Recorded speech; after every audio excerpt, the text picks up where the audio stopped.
Hello and a very warm welcome to the channel. Now a few weeks ago I watched what was for me the perfect YouTube video. It was an ignorant European's introduction to the NFL. Now seeing as I'm European and unquestionably ignorant, I really enjoyed the video. I learned a lot. But one of the things I found odd was that some of the NFL players were being mic'd up. Because I was kind of thinking, if you mic'd me up and made me play American football, all you'd hear would be pleas for mercy. Maybe some screaming and if you're lucky some four-letter Anglo-Saxon words. But actually some of these guys seem quite articulate. Well, I was kind of wondering how this all started. And then coincidentally, one of you legends very kindly sent me a video from NFL Files called The First Mic'd Up Player in Football History. So I'm really interested to see how this all began, to see what players discuss. I'm kind of assuming it's tactics about the game, but who knows? Perhaps it's advanced mathematics or Oscar-winning films of the 80s, which actually would be a really interesting subject. If they do that, they are legends. But yeah, so I think it's really interesting. If you haven't already, please do subscribe and let's watch the video. Let's go. Yeah, bro, I love you. That's awkward. I love you. Oh, no! 2017 marked the 50th season NFL Films has wired players on the field. It's better than Desperate Housewives. It's better than Desperate Housewives. That's a new strapline for this YouTube channel. Is it true? Honestly, not sure. Over 1,200 players have worn a mic since 1967. Let's take home what we came for. Yeah! Baltimore Ravens. I love this guy. I would follow this guy into battle. I would invade, not France, because he's got quite a big military. I'd invade Belgium with this guy. He should play Henry V in Shakespeare. Also, the thing about it, they started in, what, 67 was that? That's really impressive. I never had the technology to do that early. And this is one of the things that really impresses me about American sports is they're so innovative. You'll try anything to improve the viewer experience. Whereas in Europe, we'll sort of ignore that for 40 years and then maybe try and cock it up. So, Ravens Ray Lewis and Terrell Suggs are two of the more memorable players to wear a wire. Wait, I'm sure I heard like a Wookiee roar from that guy. No criticism. I love Wookiees. But just an observation. In the heart of Ravens country is the town of Parkville, Maryland. For 30 years, if you went to the Emerald Tavern in Parkville, you'd likely find Bill Saul tending bar. There you go. Oh, you're welcome. He passed away in 2006. That's sad. Today, you'll find a memorial on the wall, honoring Saul as the Emerald's most famous bartender. Nice Why? tribute. I like it. Well, it might have a little bit to do with another distinction he holds. Okay, baby, let's go right from the start. In 1967, Saul, then a linebacker with the Steelers, was the first player to wear a wire for NFL Films. Oh, so I was wondering what the connection is. That's one hell of a boast this guy has. Also, I find it really interesting that the guy went from being an NFL player to working in a bar. I'm assuming that would never happen these days. Like NFL players were probably not paid as much back in the 60s. But like the idea of like a Premier League football or soccer player going and working in a bar when they retire is, I think it's against the laws of physics. It would just never happen. But I imagine they got paid quite a bit less in the 60s or 70s. We brought his children and grandchildren back to the Emerald to watch footage from that historic day, wired for sound, just like old number 50. I knew that he was... That's so cool. I love that. Bringing his family together to watch the original video. That's a really nice touch. the first person that was wired. I'd seen the video, but it was edited. My mother would tell me about him being the first player wired for sound was the way she put it. And I didn't even really have an understanding of what that was because I was so young. Too young to even be at the stadium for that game between the Steelers and Redskins. Oh, wow. Walking into the stadium with Mom. It must be so cool to see like one of your relatives doing something so iconic. I can see my relatives on video camera, but they'll be like gardening or something. Like seeing your grandfather go and play NFL, being mic'd up for the first time must be an amazing experience. And also, wait, what is that with her hair? Is that a hat or her hair? Like I mean this 100% as a compliment, but she could be a London Royal Guard with that. she could join the Scots Guards. Oh my Yeah, beehive. Yeah, exactly. Oh my god. It was a fashion plate. Honestly, I love it. I love the confidence to do that with your hair.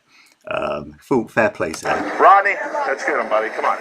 John, let's go. Gang, let's go. I love that. You do too. It seemed a little more real, like a little more personal. Because, like, I mean, I love Charles Suggs. Can we be who we are? All we need is each other. He's a hype man. But I think with Pop Pop, it was kind of This is another guy who would do really well in Shakespeare. like personal, going to each player. Buddy, come on, boy. You can do it. Paul, let's go. Round right. Watch your draw. It was a one-of-a-kind voice. So the hype man is the kind of like the really aggressive guy that gets a team fired up. What I'm calling Shakespearean characters, right? And this guy's obviously going for like a more subtle approach, more of like an individualistic approach. Am I right about hype man, by the way? Please comment below. Is a hype man someone who kind of fires the team up with a really passionate speech, like a sort of "This is Sparta" type speech, but minus the killing Persians? Hopefully, anyway. Double wing left. Play it. Come on, let's really stick him. It makes me melt to hear it now. Just it brings everything right back. He wasn't in. All right, okay. As commanding as that voice is there, it was even more commanding if you were in trouble. Damn it, let's get some point. I think he would make an amazing Sergeant Major. I mean, I think it's impressive that they managed to be actually quite articulate. I mean, not articulate in the sense he's discussing philosophy, but he's playing like one of the most brutal, violent games on the planet. You'd have thought he'd be constantly out of breath, and he's still giving advice to his players. He's giving encouragement to his players. I think that's really cool. I think it's very impressive. Saul wasn't a star, so why him Oh. as the first NFL film's Wire? He was an unlikely choice to be wired, but yet he was the perfect choice because he wasn't a high-profile player. Okay, brief aside. I've noticed that. So this is something I noticed in very old English football games as well. Is that it just looks like they're playing on a mud bath. It shows you how much kind of like pitch technology has come on. That something like this would now be unconscionable.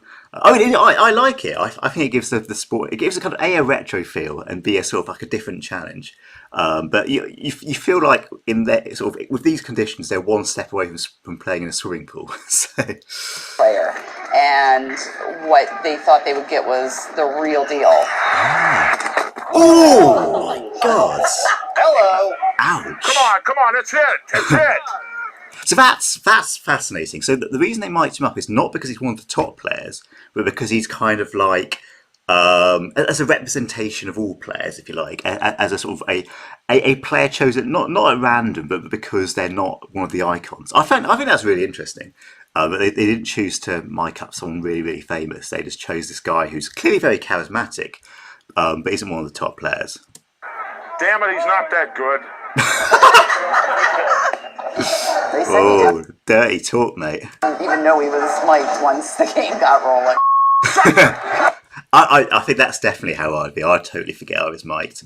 I mean, let's say I wouldn't be giving like helpful advice like this guy is. I would be screaming and begging for my life. But conceptually, it's the same. Wait, what did he say? I missed something. They said he didn't even know he was mic'd once the game got rolling. Sucker! Holy. That's stupid. Alright. Yeah, this is far more like what I would be than like the encouraging players earlier. If it wasn't my dad, you guys dubbed that in. Damn, don't let up, man. Don't let up. It seemed like he left everything out on the field.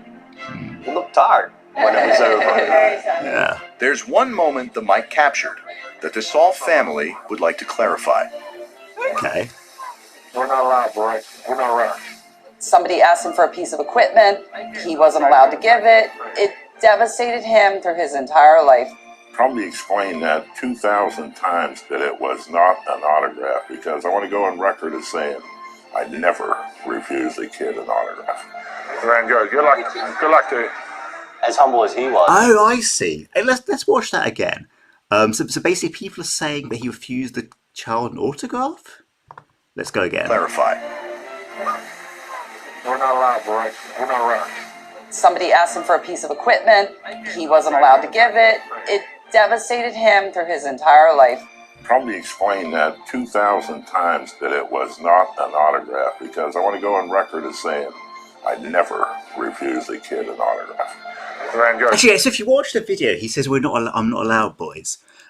Which wouldn't really make sense if he was asked for an autograph, because there's no reason you wouldn't be allowed. I kind of assume, I mean, correct me in the comments if I'm wrong, but that would make sense if, as the family said, he was one of the children asked for a piece of his equipment. Because I can kind of understand that they can't give away NFL kit.